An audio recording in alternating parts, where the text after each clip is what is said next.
Albert Kiesling is known around town as Easthampton's most famous artist. I never met the man, but my father used to point him out to me when he'd spot him around town with his easel. And on occasion I would go by his house on Glendale Street to have a peek at his sculptures. Sort of an interesting figure. I have no memory of ever having heard his voice, which probably doesn't mean a thing at all. But, any time the weather was good, you were likely to find him out in the street in Easthampton someplace, painting some Easthampton scene. And often those of us who were interested just in the idea that here's somebody actually painting and, not using numbers,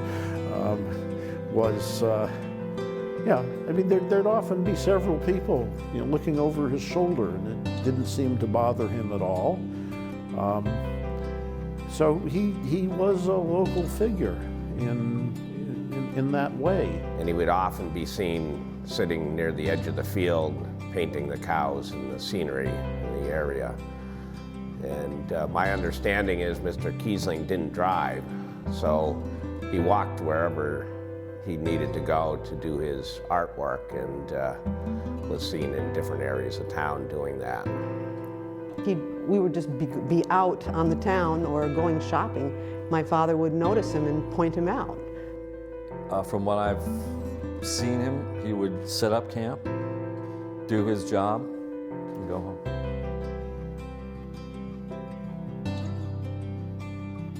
The family that inherited a large, actually all the paintings that you see here, wanted to sell them. So they went into the Easthampton City Arts Gallery to ask, because they had no idea how to go about it.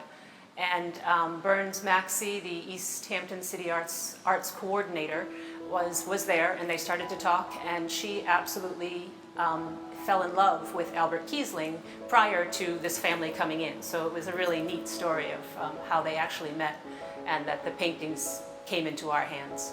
I had done a whole project that was about the city, the place, and sort of the history, the underlying history, rather than the known history of who had been there and who had been a part of this place that we live in.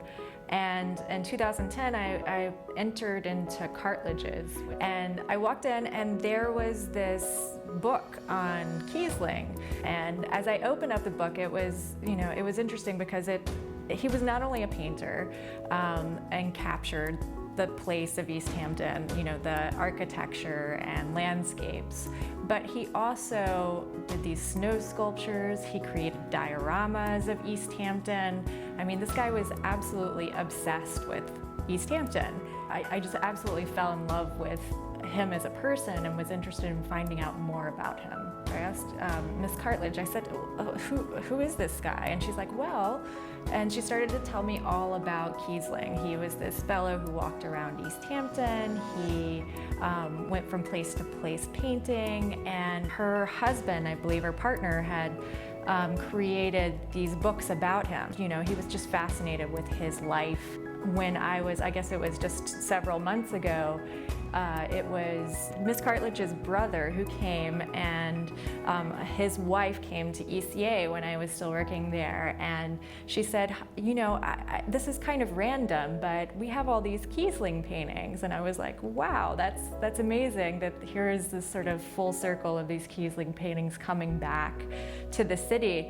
So over the last month or so, we've been meeting with the family, and they've been giving us all of the canvases and some personal effects as well. We have Albert Kiesling's pipe, we have an easel of his, we have his paintbox, and they are all for sale at the Map Space and Eastworks.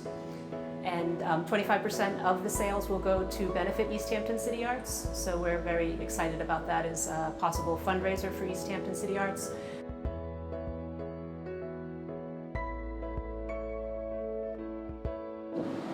He was a little bit eccentric, it sounds like, but full of creative energy, and dedicated a lot of his creative energy to Easthampton. Just the random collection of types of work that he created was really fascinating because he was a painter, and you know, in the book that his nephew wrote, he said he was a hobbyist, but I really think he went beyond being a hobbyist, and he studied with another artist to create, you know, his style. There is a large portfolio of work of Oscar Adler, who is a very well recognized American expressionist. And the book does reference them being friends. And there is proof, and you can see that in the exhibit, of them painting together. So we do think that there was some sort of possibly mentorship. They both came from the same town. They were both from Clinton, Massachusetts originally. And they both had German heritage. So I don't know if that was enough for them to form a bond early on, and that's why Oscar came out here. The book says it was to visit Albert's sister. So maybe there was a romance or something. When I see from his paintings, specifically, his working style, very honest, very direct, and I don't think he ever reworked anything he did after it was done. So it was kind of a snapshot, and most of what I've seen, again, honest, no flourishes, or if there were flourishes, they were kind of accidental. The trees were kind of mushed in with, you know, if they're autumn foliage. He did a lot of paintings of cows, trains, and the like. It didn't necessarily have a style within the greater context of art history. I mean, he was a pretty straightforward painter. He was capturing what he saw, but it wasn't realism. It wasn't impressionism. It was, you know, it was a very basic Americana painting, and I think that that's, you know, and I agree, there was an honesty to his work that he captured. He wasn't the most amazing painter out there, but the fact that he's ours and he captured Easthampton makes his place in our history important. Well, he wasn't a Sunday painter. He did this, you know, day in, day out, and I think he worked a craft. I don't think he tried to go into any kind of refined or very academic. If you look at it, I mean, you could almost say he was trying to paint an inventory of leaves hanging from a tree. I don't think he was trying to make any kind of style that way. It was very, here's the paint, here's the color, it's a leaf, that kind of thing. He was really interested in that sense of place. You know, he didn't have a car, so he really captured what he saw on a day-to-day basis. And also, I think something that interested me about his work is that he saw some of the architecture that is no longer there and captured that through his art. And there's definitely a core group of people that are here that resonates with.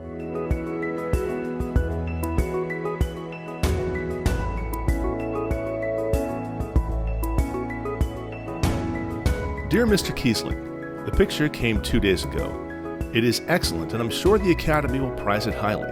Also, you did a swell job in boxing it. It will be exhibited at the annual Williston Dinner here in March at the Yale Club.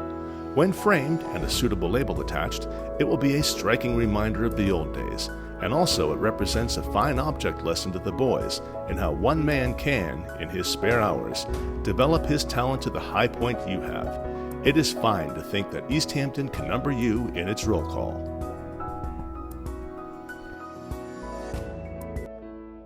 And I think there's a lot of new people that have moved to the area that are interested in knowing what Easthampton is all about, but you don't really have any context for it. And I'm not sure what it is about the magic of Easthampton, but when people come here, they seem to gravitate towards what makes Easthampton and its history, and they want to know more about it and create, you know, have some ownership of the place itself.